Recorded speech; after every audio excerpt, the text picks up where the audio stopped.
When you are troubleshooting a stubborn system, it helps to have a blender who can think with you, not just ship product. Qualichem supports small to medium-sized regional water treatment service companies, providing real solutions with technical support, sales support, formulation support, and training. They have 5 certified water technologists on staff, more than any other AWT supplier, and with extensive field experience, their team can support technical problems and sales efforts at your customer locations. They also work closely with suppliers to develop innovative formulated products and continue looking for new technologies and raw materials. To learn more about Qualichem, go to scalinguph2o.com/Qualichem. Once again, that's scalinguph2o.com/Qualichem. At Qualichem, we know the blender matters. What sets Pyxis Lab apart in the water treatment industry? It's our commitment to innovation, accuracy, and user-friendly solutions. Our OxyPanel Plus eliminates reagents and simplifies maintenance.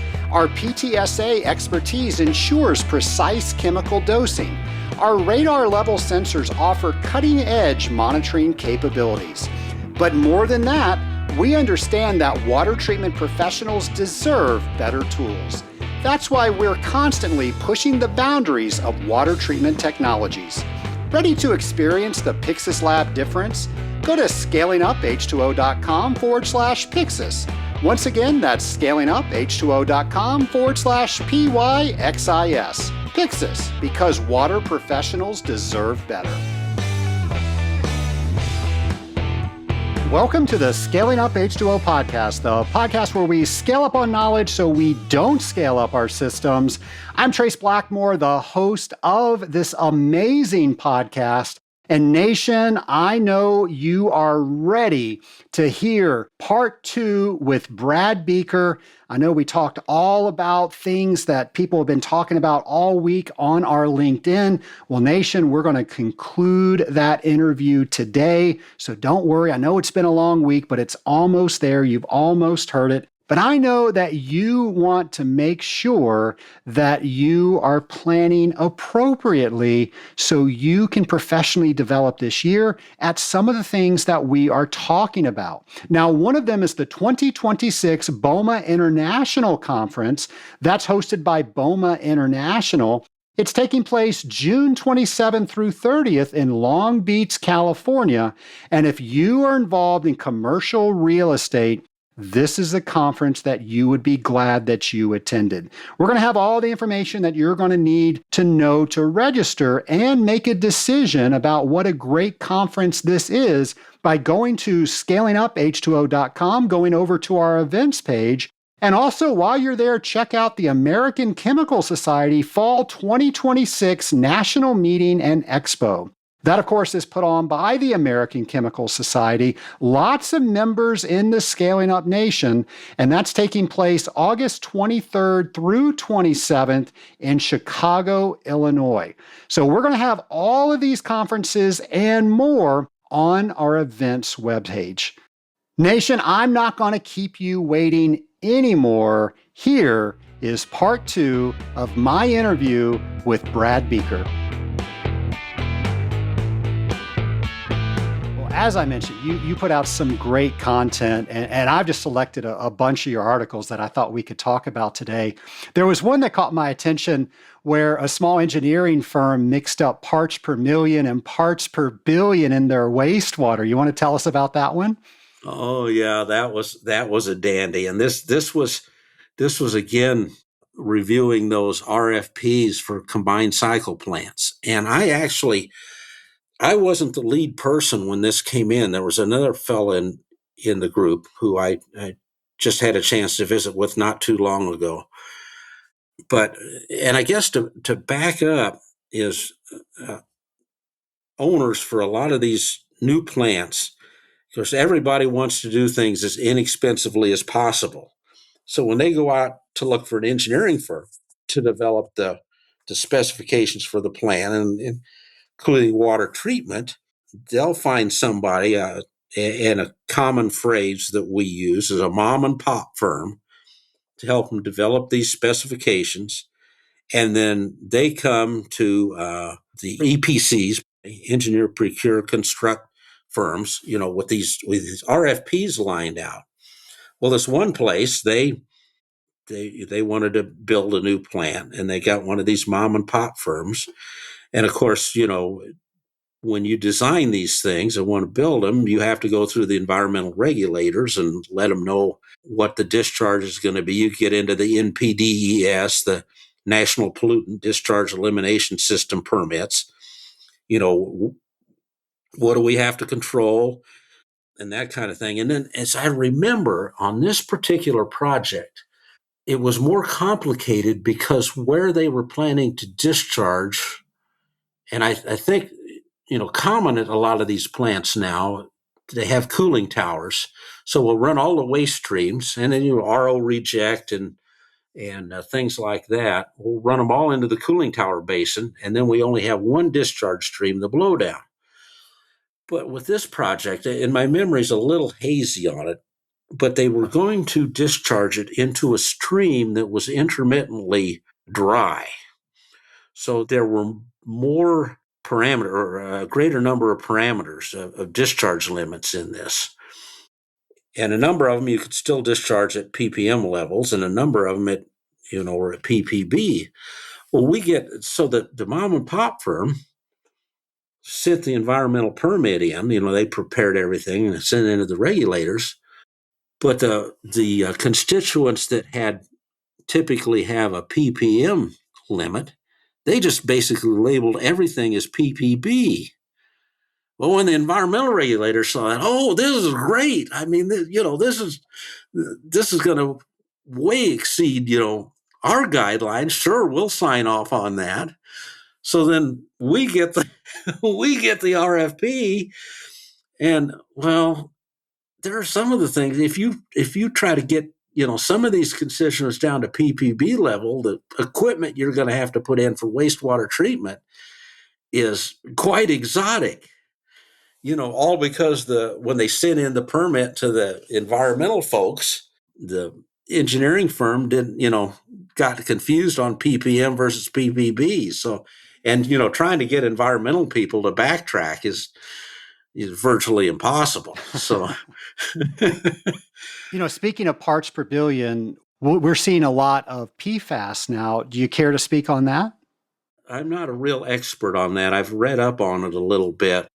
It's a very, very interesting issue. And, in like the chemical engineering and chemical engineering process magazines that I receive, and the American Chemical Society and that thing, regularly there's an article in there about a new method or an improved method to get rid of PFAS. It's very important. I hope these methods work, but we've sure got a lot of it around. In thinking about it, and I'm going to back up here a little bit, one of the things that we've been seeing more of is zero liquid discharge at plants. And of course, that gets into, you pay for everything. If you get all the way down to ZLD, then you've got some potentially exotic equipment with some pretty high costs. How PFAS is going to fit into that? Well, I guess if you're zero liquid discharge, you're not, other than evaporation from like a brine concentrator and a crystallizer, you might have everything locked up in the solids, but then what do you do with the solids? So, but I'm just kind of speculating there. I can't claim to be a real expert at that right now. Probably keep looking at it, but we're just seeing it everywhere, and it used to never be something that we looked at. Yeah, I know it's a concern. Is there overreaction about it? I don't want to say. My tendency is, I've seen other things in the past where somebody will come out and say, "Oh, this is really bad," and then they go on for a while, and then, well, maybe it's not quite as bad as we thought it was. We still need to take care of it. Is PFAS in that category? I can't say. I'm not going to say yes or no because it could be. but it's just everybody seems to panic when something new comes out. And Well, especially when it's in the drinking water, and then people are always suspect of drinking water to begin with. I don't know where that came from, but people are. yeah, I don't know. I mean, my parents both lived, 189, 193. My grandmother was 96. Her sister was 100. I'm thinking, well, if this stuff, a lot of this stuff was around before. And of course, lead in water. And when I was going through school, and for a little while after, my dad was a plumbing contractor, and I worked for him long enough to get my journeyman's license. And they were still using some lead in potable water systems even back in the 70s. Now, you think of like Flint, Michigan, where they changed the water chemistry and then all the lead came out.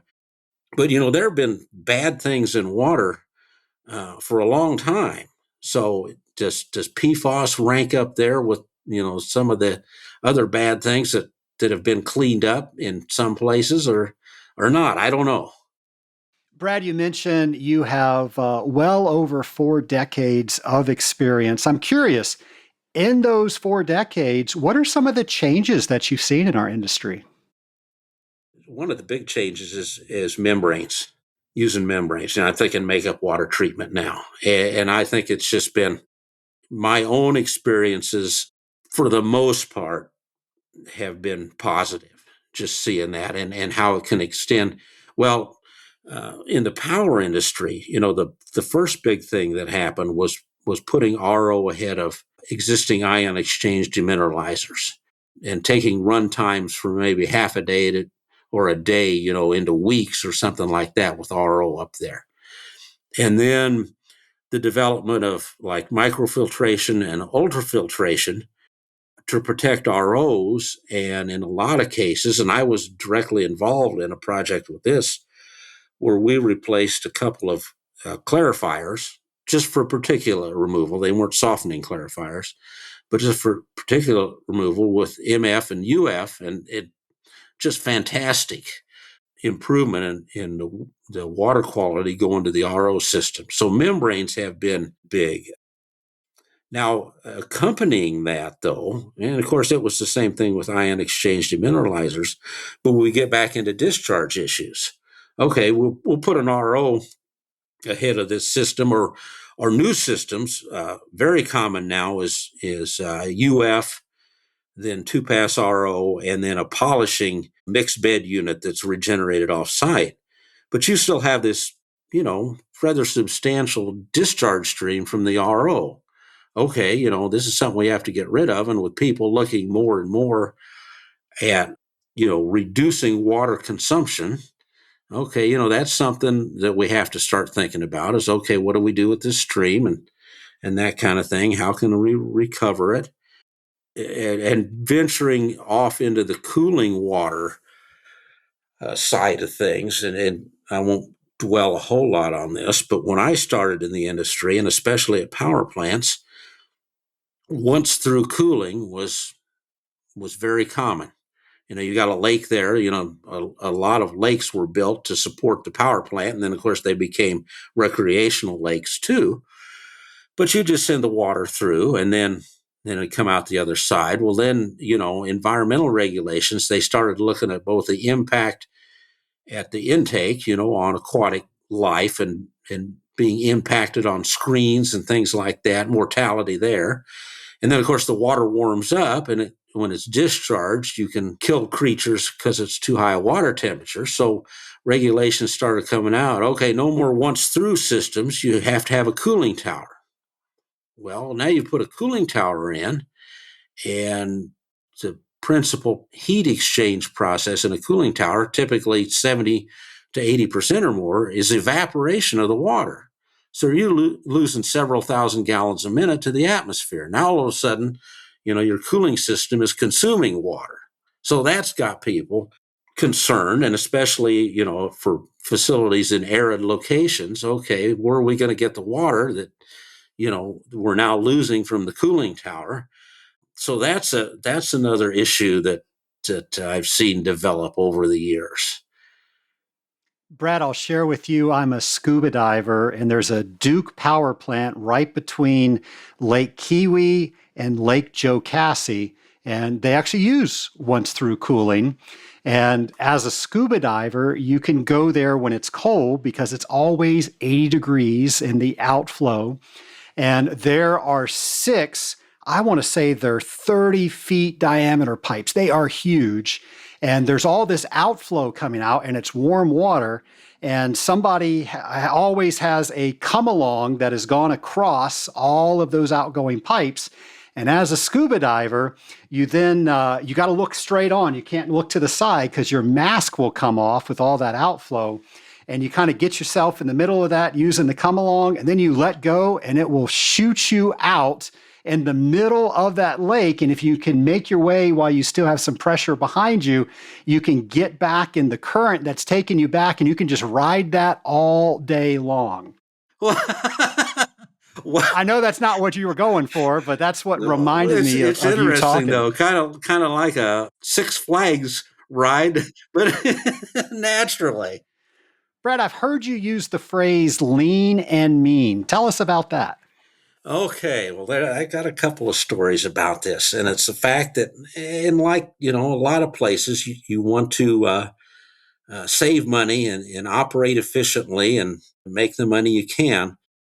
The new combined cycle power plants, lean and mean is a very appropriate term for how they staff these plants. Basically, it's just operators. You may have a maintenance person or two. And I've actually got a dual story from one plant, and again, not revealing any identities. But I actually visited the plant twice. And the first thing about being lean and mean was they only had operators doing chemistry tests. And the fellows, they weren't unintelligent, but they had no chemistry background at all.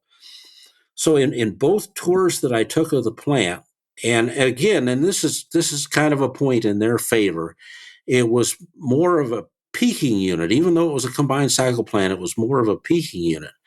But when the plant was constructed, the firm actually included, it was in the specifications, what looked like a very comprehensive online water chemistry monitoring system for steam generation chemistry.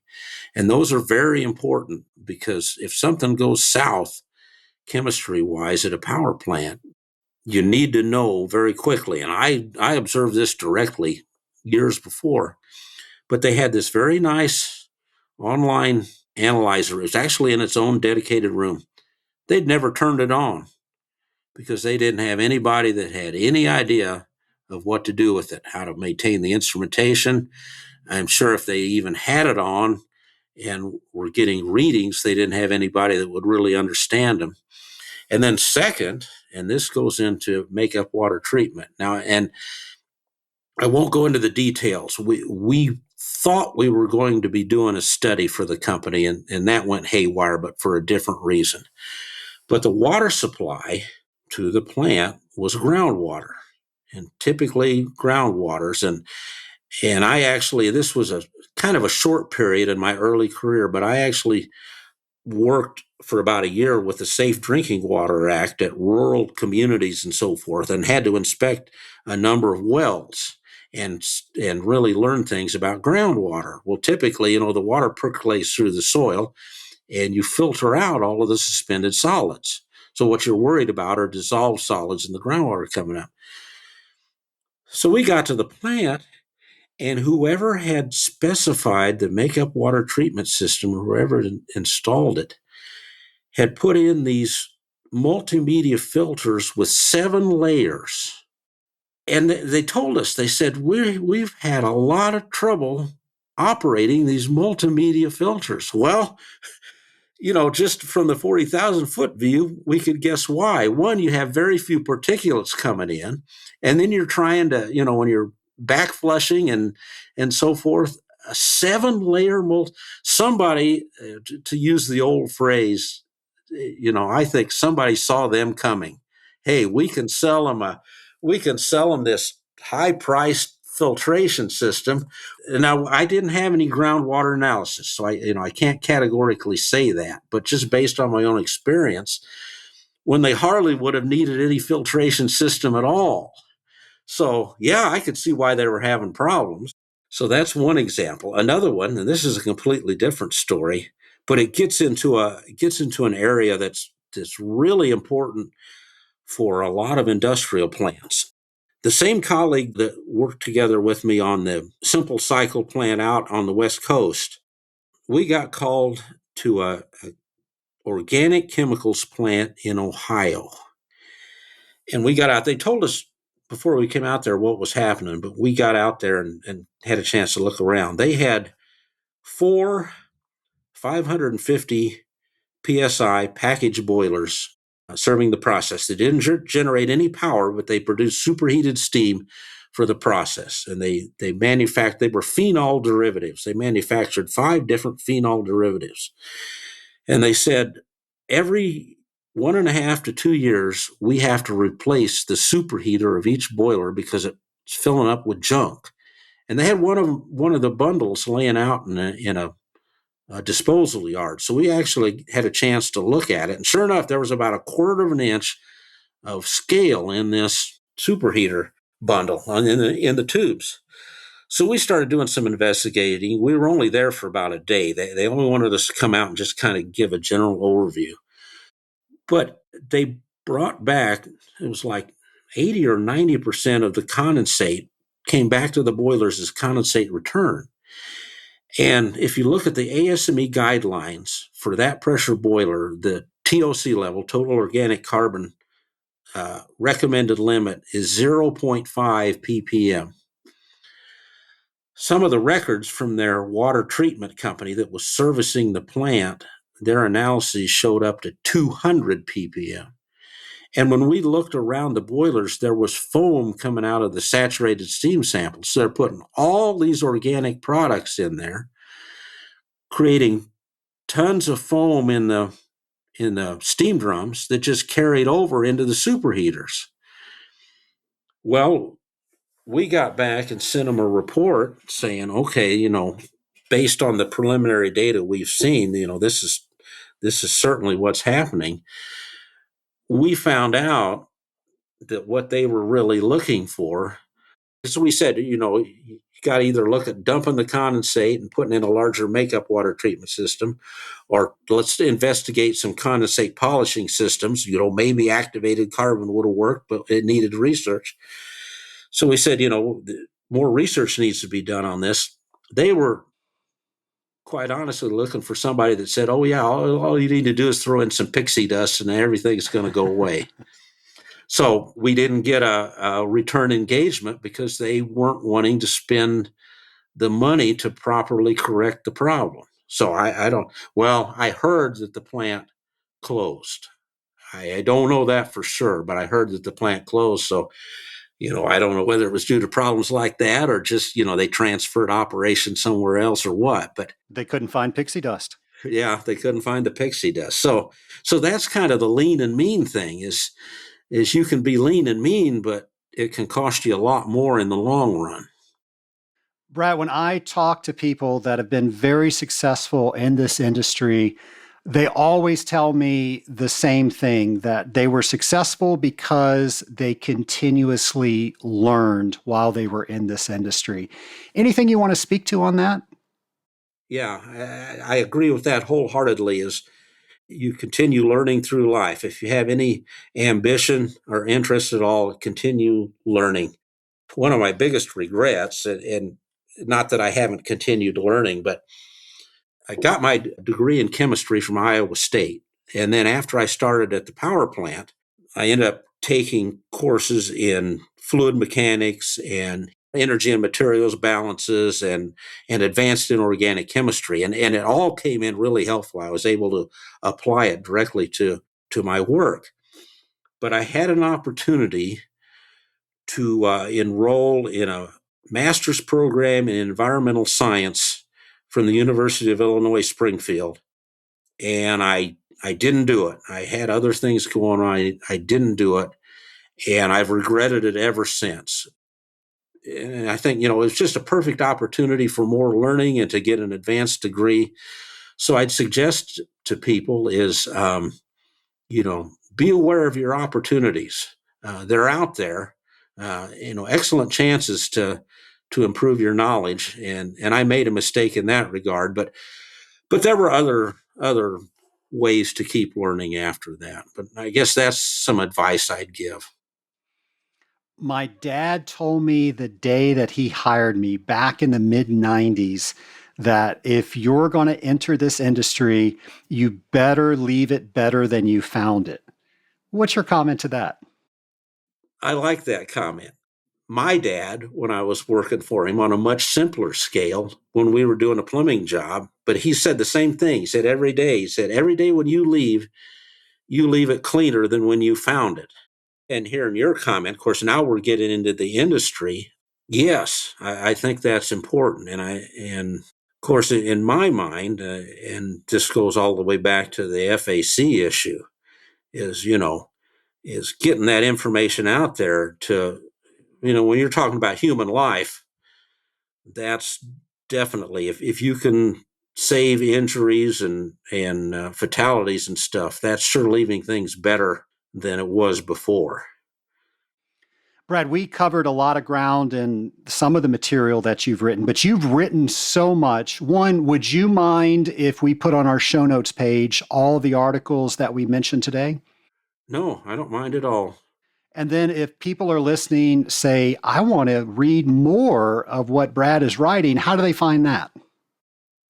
A lot of them now, with the way the publishing industry's gone, and it's moving to digital, they can find them at the particular publications. I've written a lot for Power Engineering and a lot on FAC. Just go to the Power Engineering website and plug in my last name, and all these articles will pop up. Chemical Engineering Progress, Water Technology, so many of them now. With AI and the internet and everything being the way it is, it's a lot easier to find those things than it used to be. They'll just pop up, and of course electronically. So that's my first suggestion, is just, if you know where some of those articles are, just plug in my last name and they'll pop up. Before we dive deeper into our interview, we're going to take a quick break to hear from one of our sponsors. Does your lab treat you like just another sample? Meet Brothers Laboratory Services. BLS is the lab built by water treaters for water treaters.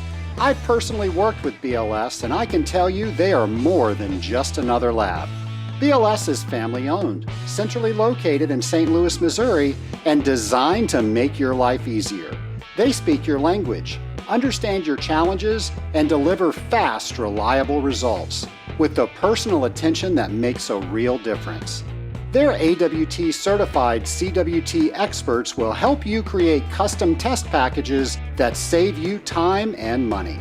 And because BLS operates independently, confidentiality is guaranteed. No sensitive client data required.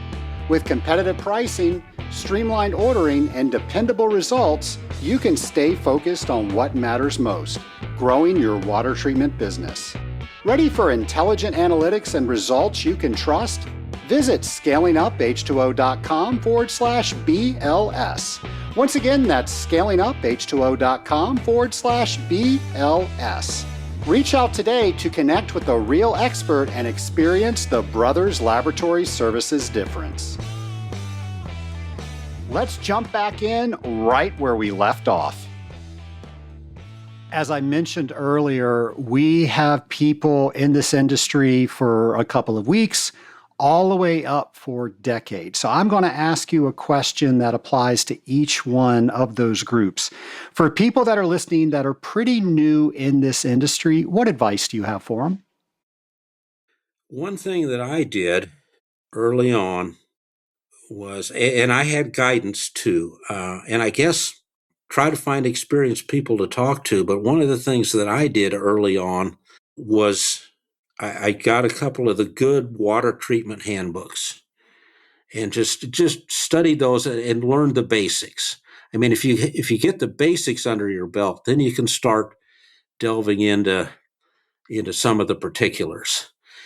And then a story I like to tell. Now, this is power industry related, but it could apply to a lot of industries. Literally, my first day at the power plant, my supervisor there, and the way it was set up then was we had 4 chemists and we rotated between assignments. One person would do, and it was a monthly rotation.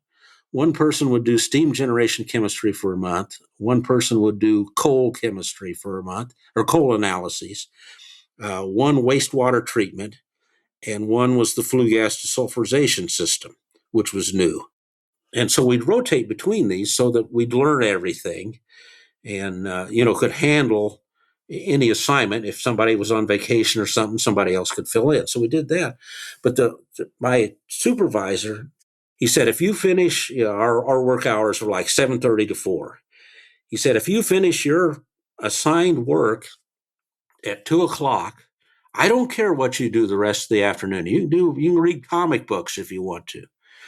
But he said, what I'd encourage you to do is go out in the plant and trace down lines and look at equipment and relate that to the chemistry analysis you're doing and, get an understanding of the actual plant. And that advice was golden. And I know most of my colleagues did the same thing. It wasn't just me, but we got out instead of just, we were experienced and good at running the analytical instrumentation, but we went out and learned what it meant. And so I think that would be a piece of advice that I'd give anybody new is, broaden your knowledge. Yeah, you can learn very well, a particular aspect or process that you've been assigned, but try to relate that to what's going on in the plant. You alluded to that this industry has a very steep learning curve. And there are some people that just go on and they're continue to learn throughout their years. There are others that after maybe a year or two, they've learned enough to get by. What do you want to say to them? Well, there are always going to be some people that only just want to get by. And I've worked for managers and in companies from one end of the spectrum to another. But I have worked for some companies that if you show initiative, if you show a willingness to continue to learn, then they'll take that into account and it gives you more opportunity to advance if you want to advance. But you need to put in the effort, show that you're interested in learning and making a difference as far as how things go with the company. And I've been in other situations where it seems like they could, I won't say care less, but okay, this is the assigned spot and that's what you're going to do. And I've been in a couple of situations where it was like the old square peg in a round hole thing is. I was in one situation once, and I don't know if I should even bring this up, but it just was so fascinating. Situation was, and I've been writing all these articles at the various companies that I've been with, but I was at one, and so much of it I've done in my spare time, except companies that really valued marketing, which I'm working for one now, and I've worked for a couple before that understand the marketing value of these things. But I was with a company once, and I'd been writing plenty of articles, and I got called in, and I'm not making this up. I actually documented it, but I don't have the paper in front of me. I got called into my manager's office once, and he said, we want you to reduce your technical writing and focus on day-to-day activities. And I was really puzzled because I'd been doing exactly what they wanted. And I told him, I said, I do all of that writing in my spare time. I said, I've been working on work projects and not doing that. Oh, okay. All right. Well, that's fine. I got back to my desk and there was an email there from the marketing group thanking me for the articles that I'd written. It's the biggest disconnect I've ever had anywhere at any time to be called in and say, oh, you need to cut back on your writing when I was writing on my spare time. and then to have that email sitting there thanking me for what I'd written. So I don't know if that's, if I even should have mentioned that. Did you forward it to the person that had that conversation with you? I let him know. Sure you did. Yeah. And then a few months ago, I actually went out to lunch with one of my friends, former colleagues there, and I reminded him of that story. He wasn't involved the first time around. I reminded him of that story, and he just kind of laughed. Well, let's go to the other end of the spectrum. And we've got a lot of people in this industry that are getting ready to retire. What do you want to say to them? Thanks. I want to say thanks for all your efforts. And now some people are ready to retire, and they're just it's time to pull the plug and just sit back and watch the Super Bowl and not have to worry about anything. But for those that have appreciated their careers and want to make a difference, is while you have the time, pass along important information to the young people. Try to give them some help while you still have the time. I will say I have been the recipient of that, and I had no right to their experiences or their knowledge, but I am so much better because somebody cared to share it with me. Yeah, and another thing that happens in not just our industry but a lot of industries is there are managers or people at higher levels that are always worried that if you pass along information, somebody's going to try to take your job. And there's been so much work and just so much practical experience that usually that's just the reverse. If you pass along your information and give younger people a chance to do something, give them some responsibility, it just pays off much more than you know holding everything on your own and keeping them in the dark. That doesn't help anybody. Well, let's add to the groups that we're giving advice to. So we have listeners that are outside of our industry. What do you want them to know? There are two things, and this again, I'm putting on two hats: one industrial water treatment, and then I'll do the power plant hat next. But industrial water treatment is just, I don't think people realize a lot of times how important water is to so many products that consumers use, that kind of thing. It's just extremely important. You don't just manufacture these things without a lot of resources, including water, and the fact that it's becoming such a precious resource. We really have to take care of our water supplies and try to recover as much as we can and try to keep them as clean as we can. So that's one thing. From the power plant side, is recognizing what goes in to producing the power. People come in and flip their light switch or turn on their air conditioner. Those electrons aren't just hanging around out there. It takes a lot of effort, not only to produce them, which is has been my side of the industry, but also taking care of the infrastructure. A real good example comes from a few weeks ago when the big ice storms hit, Arkansas and Mississippi and Louisiana and stuff. And you had the men and women out repairing electrical lines in awful conditions, a very dangerous job. Is to be thankful for these people.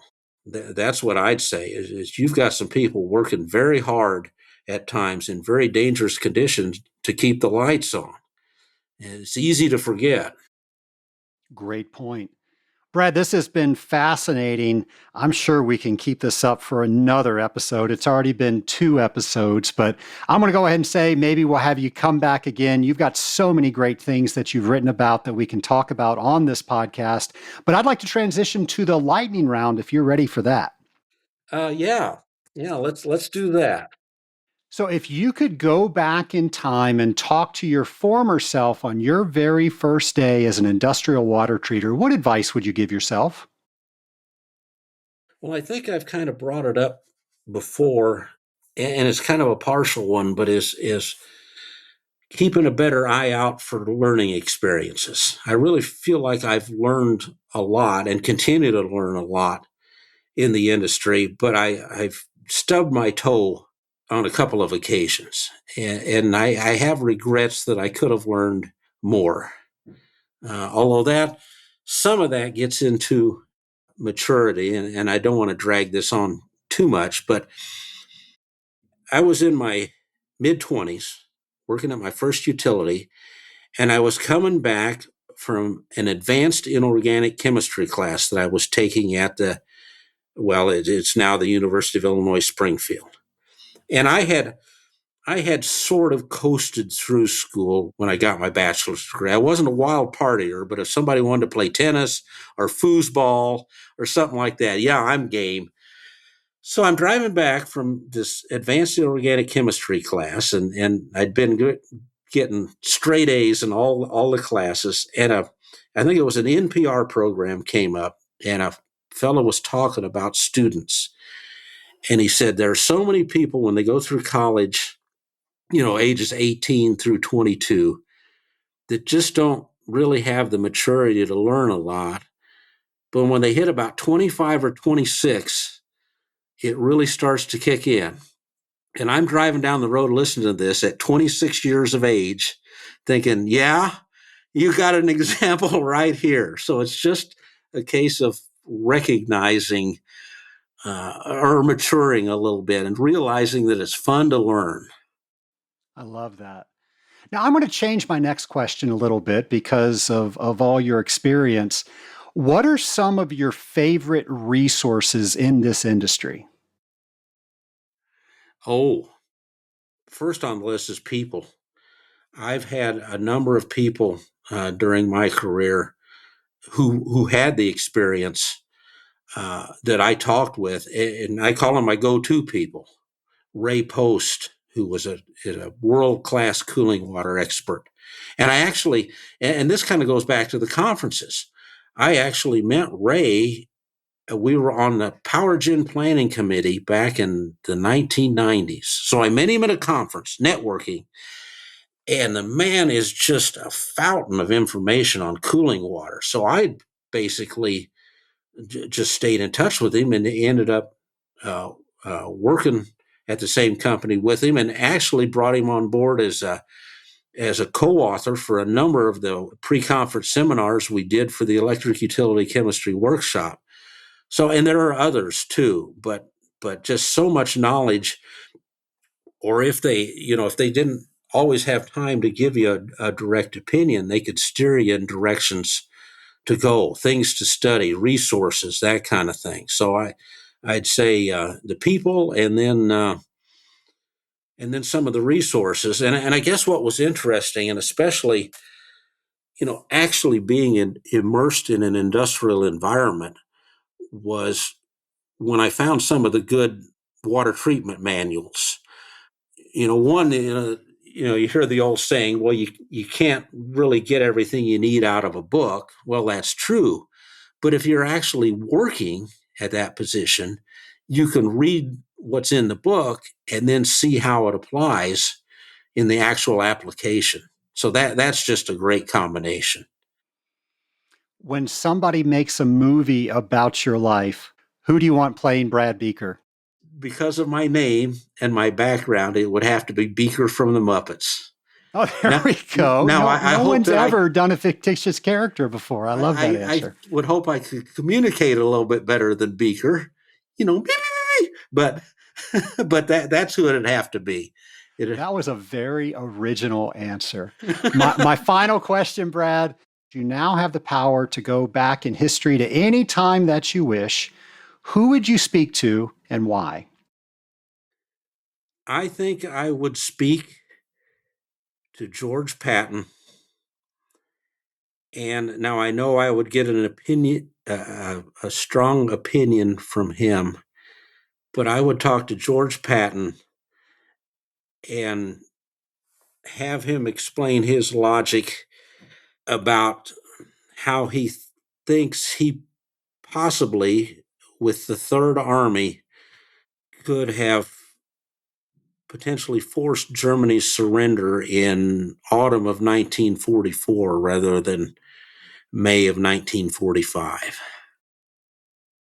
I love that answer. One of the things that brought me down here to Atlanta was the company I was working with at the time had the Army base, Fort McPherson, and that is the headquarters for 3rd Army.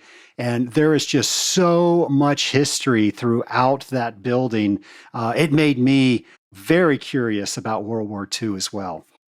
Yeah, my dad actually was on Utah Beach on June 6th, 1944. Wow. Yeah, but he was one of those vets that almost never talk about combat. My grandfather was the exact same way. There was something about that generation. I did have the fortune of watching Band of Brothers with him, and he did share some stories, and that was one of the most amazing experiences of my life. Wow, that does sound amazing. Brad, this has been a fantastic interview. You are a wealth of knowledge.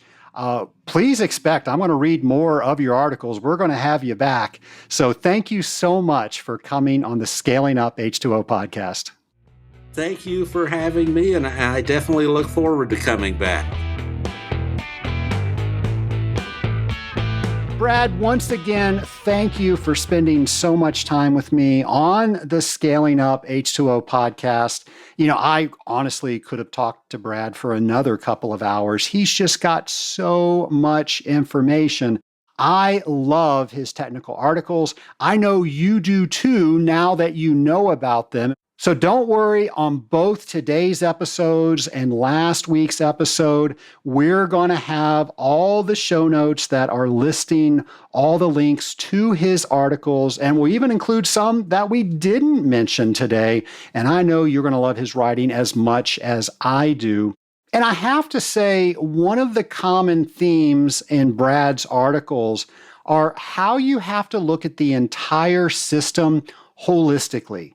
Changes in makeup or pre-treatment will ripple into every system that you are trying to treat.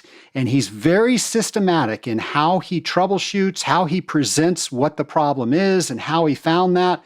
So I think we can take from his writing what we can do in our day-to-day to make sure that we never say water is water. Of course, I don't think anybody that listens to this podcast would ever say that.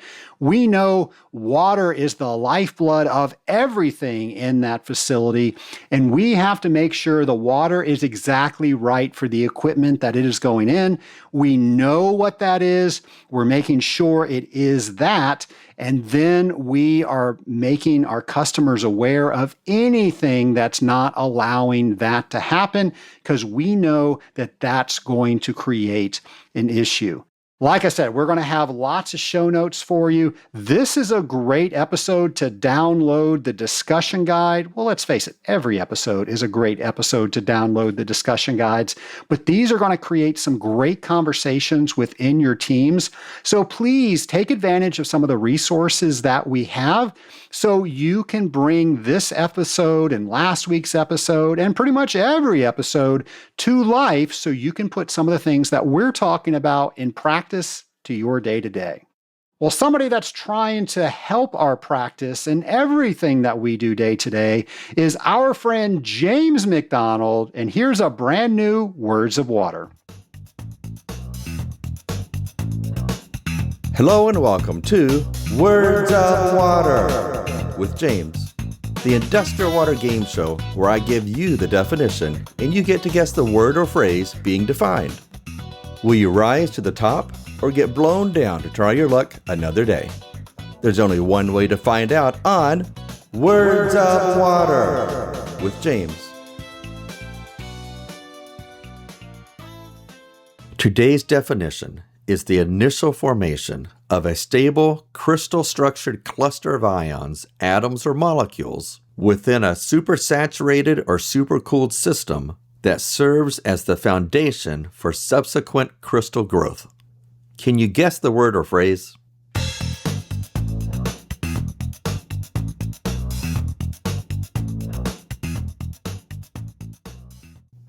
The answer is nucleation. Okay, For those who got it correct, step to the right.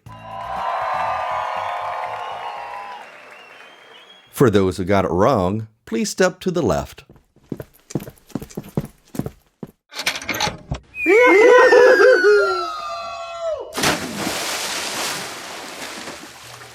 Haha! Too bad it's not a video podcast. The looks on your faces are hilarious. I'm James McDonald, and I look forward to seeing you next time on Words of Water with James.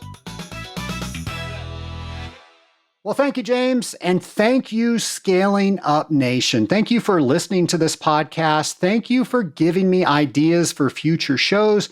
Thank you for introducing me to people that I have not met yet that I'm going to interview on this show. And above all else, thank you for telling another water treater out there that we have this amazing podcast called Scaling Up H2O. And the only thing that is missing is that person that you are talking to. Get them to become a member of the Scaling Up Nation. As we become bigger as a nation, we're of course getting more resources and more people into our network that can help fuel the machine that is this podcast so we can have episodes for decades to come. Nation, thanks for listening. We're going to have a brand new episode for you next week. Until then, have a great week, folks. Ready to boost your water treatment expertise? Our Certified Water Technologist Prep course is designed to give you the confidence and skills you need to sign up for the Certified Water Technologist examination. Test your knowledge with our 100-question practice exam and learn what you need to succeed. Go to scalinguph2o.com/CWT prep to get started today.